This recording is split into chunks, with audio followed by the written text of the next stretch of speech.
If you've been in search engine optimization for a while, practicing it maybe as an agency or a consultant, or just people know you for knowing SEO, you've probably gotten this question before.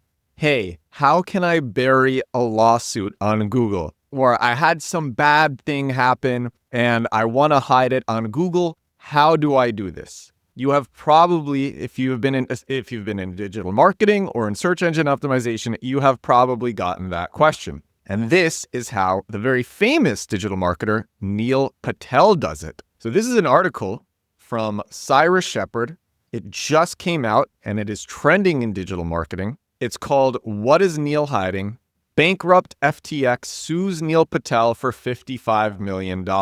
And before I share this article, it's very interesting and actually has a lot of SEO and digital marketing lessons. It's a short article. Before I share it, I want to say I personally like Cyrus Shepard. I also really personally like Neil Patel. I'm not going to say anything bad about either of them.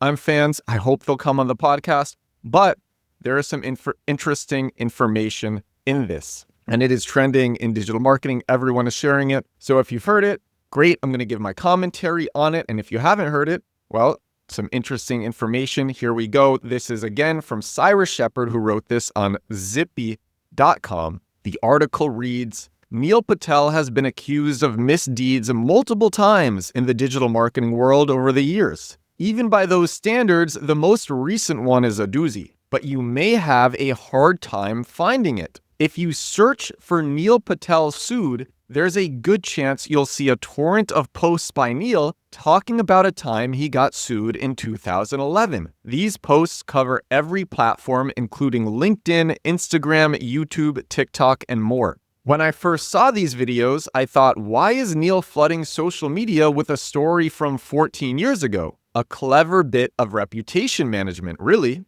And if you're listening, you're not watching on YouTube, if you're just listening, so there are these videos that were from 2 months ago. Neil Patel just came out with all these videos 2 months ago called The Time I Got Sued, posting them on Instagram, on YouTube, on X, all over the place. And it's called The Time I Got Sued. And so when you were searching Neil Patel sued, these were what was coming up number one. So Cyrus Shepard continues in his article. By posting about this old case, he made other, more recent search results harder to find. Specifically, you may have difficulty finding information about FTX's current $55 million lawsuit against Neil Patel. FTX, if you recall, was one of the biggest cryptocurrency exchanges on the planet. It went bankrupt in 2022, and its CEO, Sam Bankman-Fried, was famously convicted of stealing $8 billion from customers. It turns out that one of the things FTX spent money on was over $30 million for marketing services to companies run by Neil Patel. Now, the FTX debtors, the ones who went bankrupt after the FTX crypto collapse, are suing Neil Patel and his associated companies for $55 million, alleging fraud. Folks, this is kind of a big deal. Some of the bigger claims made by FTX include a total of $30.8 million was paid to Patel and his companies between 2021 and 2022.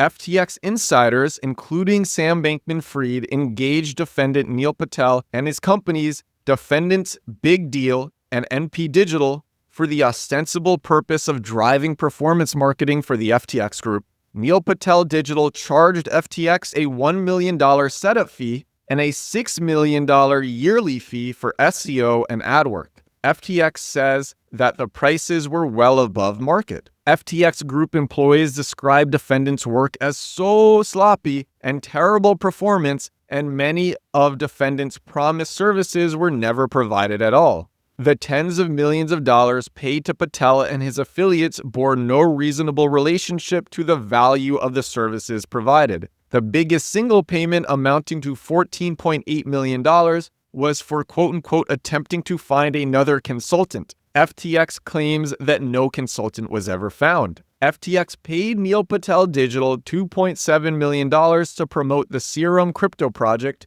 FTX investigators say they cannot find any deliverables for that project. 3 weeks before FTX collapsed, Neil Patel billed another $6 million using a private Slack chat. Importantly, this occurred during a period when FTX was already failing financially. Despite this, FTX made the payment. This is crazy. This really is crazy. So the article continues. It's important to note that these are not criminal charges. For now, this is a purely civil procedure, and Neil Patel Digital has refuted the basis of these claims in court. I'm recording this after making the original recording. Neil Patel put out a statement just now.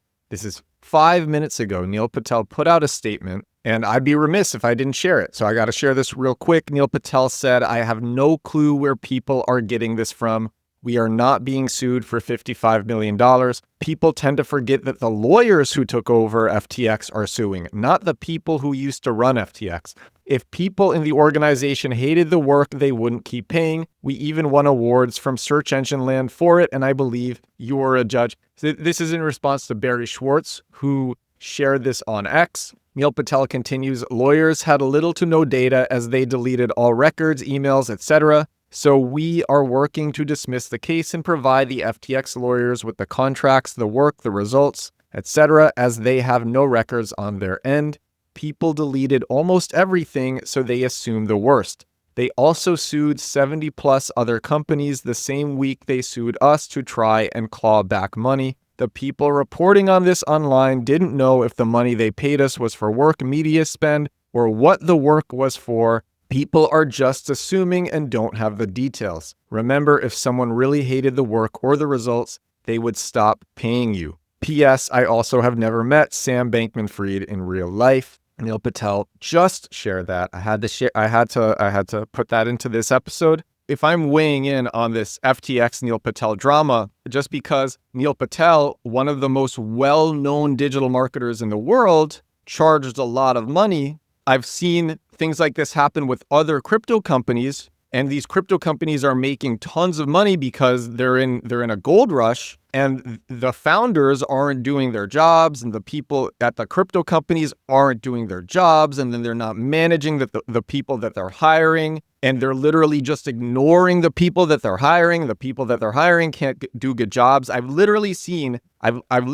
crypto companies pay ridiculous amounts of money just like this to consultants, to contractors, whatever. The consultants, contractors are like, "Look, you're paying me for this. I want to try to help you. Can you answer these questions or help me help you?" And the crypto companies are like, "Let's talk in like a few more weeks." And they just ignore all of it. I've seen this happen so many times. But okay, enough about the drama, enough about the gossip. This is what was happening. And it was actually savvy reputation management. There's this concept in search engine optimization. I've talked about it before. It's called Parasite SEO. It means to use other platforms instead of your own to rank on Google. Most of the time, it's done with anonymous accounts on these other platforms. So maybe anonymous accounts on Reddit or Medium or X or Instagram, whatever. And a lot of the time, it's really done to promote affiliate products or whatever your own products are. It's seen as a faster way to go after keywords because user-generated content, especially now, is being heavily prioritized in Google. And this is all social media, especially video SEO. And I've talked about video SEO before. You might target a keyword and other people will target a keyword using YouTube. And I talk about this a lot in my SEO course, Compact Keywords. You will use user-generated content, maybe on YouTube, and the first 4 results for that keyword will all be YouTube Shorts. And these YouTube Shorts will rank a few hours after the videos are posted. Whereas for an article, most of the time, or an article or a page or a post on your site, most of the time you're not going to rank immediately unless you're Forbes or the Wall Street Journal or something. If you're a smaller independent site, it might take you a few weeks to rank number 1. Sometimes it can be faster, especially if you have a lot of topical authority or if you're going viral.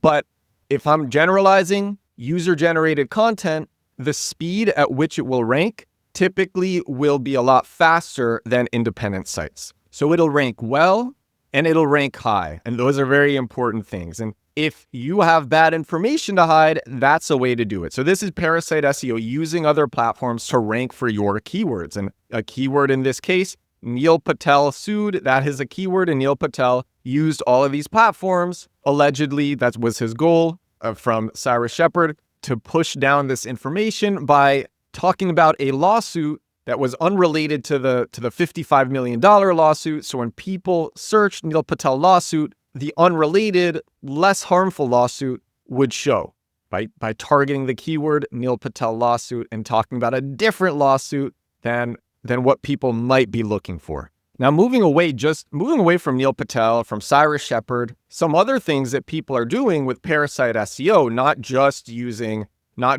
anonymous accounts on Reddit to rank for affiliate keywords or to rank for branded terms. I've literally seen anonymous shell companies paying influencers to make videos about their competitors targeting competitor keywords. Or these shell companies, maybe they are run by an agency who is working for a client, or they're just run by companies and they want to put out positive information on their own companies. And so they target keywords, especially if you're a big name that people are Googling. If you have a brand that people are Googling, you put out really positive user-generated content about that brand that's very informed for keywords from things that people are searching. For example, so-and-so review, or is this brand any good, or well, I have a good experience with this brand, things like that. And then these anonymous accounts on Instagram, on TikTok, on Reddit, on Medium, on LinkedIn, on X, on all of these platforms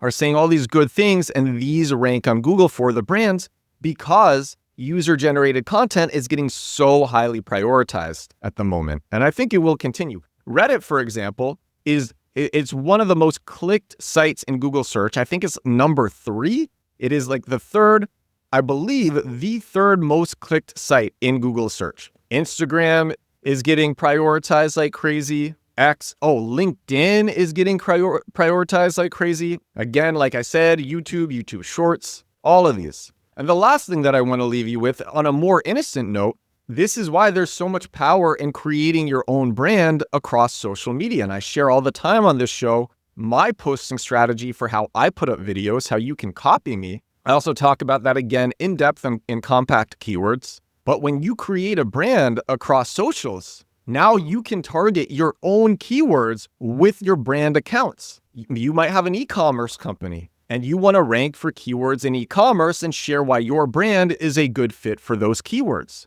You can do that with the social accounts that you have developed. So you don't need to do competitive SEO against your competitors. You don't need to put out content targeting your competitors' branded keywords, though you could, and people do that, and it ranks. If you want to control the narrative for your competitors, that is a tactic that people do. But just on a more innocent, more straightforward note, you have your list of keywords. You say, okay, I want to target these keywords with my site, but I can also spend 5 minutes making a video to hit these keywords. And videos or X posts or LinkedIn posts, whatever it is, they're ranking so well right now, I might as well go and do that. And so people are doing that too. But this is a crazy story. I had to share it. It's trending right now. And some really good digital marketing lessons in the story. So I hope this was valuable. This is episode 702 of The Edward Show. This is my daily digital marketing podcast. I'm on a tear. I got to say, so this is 702 days in a row doing this show, and my daily views and listens to this show are just increasing day over day, and it is the craziest thing. I looked at a 1-year chart on YouTube of growth, and I posted it on socials. I'm like, wow, I can't believe how much I've grown recently. And it's up and it's to the right and up, or up and to the right. And if you're watching on YouTube, I'm sharing the chart, but I shared it all over social media. And day after day, I'm just trying to put out great content and help everyone who listens and who watches. And if you want to go deeper in SEO, check out Compact Keywords, my 13.5-hour SEO course. That's all for this episode. I will talk to you again tomorrow. Bye now.